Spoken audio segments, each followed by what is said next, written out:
हर साल आश्विन महीने के शुक्ल पक्ष की प्रतिपदा तिथि से शारदीय नवरात्रि का पर्व मनाया जाता है। इस बार ये महापर्व 3 अक्टूबर से प्रारंभ होकर 11 अक्टूबर तक चलेगा। नवरात्रि का समापन 11 अक्टूबर को होगा और अगले दिन 12 अक्टूबर को विजयादशमी का उत्सव मनाया जाएगा, जिसमें देवी माँ की विदाई भी होती है। आपको बता दें, दुर्गा पूजा का त्यौहार केवल पश्चिम बंगाल में ही नहीं बल्कि पूरे भारत में धूमधाम से मनाया जाता है।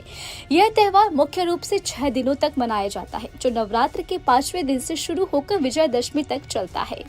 बंगाल में देवी दुर्गा का दुर्गाष्टमी के रूप में पूजा जाता है, जो बुराई का नाश करती है। उत्तर भारत और उत्तर पूर्व में नवरात्रि भी बड़े श्रद्धा के साथ मनाया जाता है, जिसमें माँ की पूजा विधि विधान से होती है। माँ दुर्गा की मूर्ति बनाने के लिए विशेष मिट्टी का उपयोग किया जाता है, जिसमें वैशाली की मिट्टी भी शामिल होती है। बता दें, हिंदू धर्म की मान्यता है कि गंगा की मिट्टी, गोमूत्र, गोबर और वैशाली की मिट्टी का इस्तेमाल मां की मूर्ति के निर्माण में महत्वपूर्ण माना जाता है। यह परंपरा सदियों से चली आ रही है और इसके पीछे का कारण इस मिट्टी को पवित्र और जीवनदायिनी मानना है। आपको बता दें कि दुर्गा पूजा के दौरान दुर्गा की मूर्ति कोलकाता के सोनागाछी से खरीदी गई मिट्टियों से बनाई जाती है, जो शहर का एक प्रसिद्ध रेड लाइट एरिया है। मान्यता के अनुसार इस विशेष मिट्टी के बिना दुर्गा प्रतिमा का निर्माण अधूरा माना जाता है।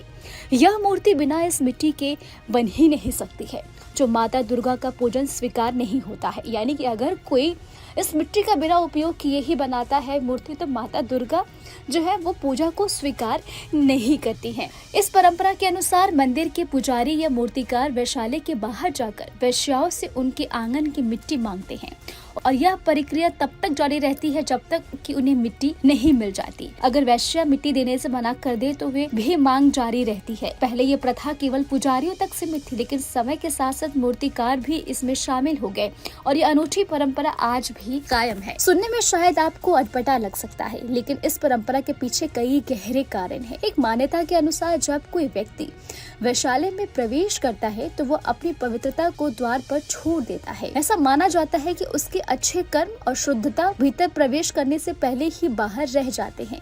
इसलिए वैशाली के आंगन की मिट्टी को बहुत ही पवित्र माना जाता है और इसका उपयोग दुर्गा मूर्ति के निर्माण में किया जाता है। दूसरी मान्यता ये है कि वैश्याओं को समाज में हमेशा अक्सर ही बहिष्कृत माना जाता है, उन्हें अलग माना जाता है। उन्हें एक सम्मानजनक दर्जा दिलाने के लिए इस प्रथा को विकसित किया गया है। उनके आंगन की मिट्टी को पवित्र माना जाता है और इसका उपयोग मूर्ति के लिए किया जाता है। इस तरह यह त्यौहार वैश्याओं को समाज की मुख्य धारा में शामिल करने का एक महत्वपूर्ण माध्यम बन जाता है। आपको बता दें कि माँ दुर्गा की मूर्ति का निर्माण वैशाली की मिट्टी से करने की परंपरा के पीछे कई महत्वपूर्ण मान्यताएं हैं।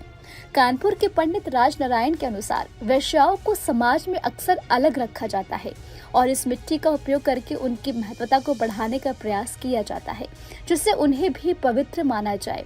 प्राचीन काल में मंदिर के पुजारी वैश्याओं से उनके आंगन की मिट्टी मांग कर लाते थे और उसी से मूर्तियां बनती थी। उस समय के साथ साथ यह परंपरा बढ़ी और नवरात्रि के पूजन के लिए उनकी मूर्ति भी इसी मिट्टी का प्रयोग होने लगा। एक पौराणिक कथा के अनुसार एक वैश्या माँ दुर्गा की बड़ी भक्त थी, जो बार बार तिरस्कार का सामना करती थी। उसने प्रार्थना की कि उसे वो इस तिरस्कार से बचाए। माँ दुर्गा ने उसकी प्रार्थना स्वीकार की और कहा कि उनकी मूर्ति का निर्माण वैशाली के आंगन से लाई गई मिट्टी से किया जाए। उन्होंने वरदान दिया कि इस मिट्टी से बनी मूर्ति की स्थापना से ही भक्त का व्रत सफल होगा। तब से यह परंपरा चली आ रही है। आपको हमारा वीडियो कैसा लगा हमें कमेंट करके आप जरूर बताएं और हमारे चैनल को सब्सक्राइब करना ना भूलें। न्यूज नेशन अब व्हाट्सएप पर खबरों के ताजा अपडेट के लिए न्यूज नेशन के इस QR कोड को स्कैन करें।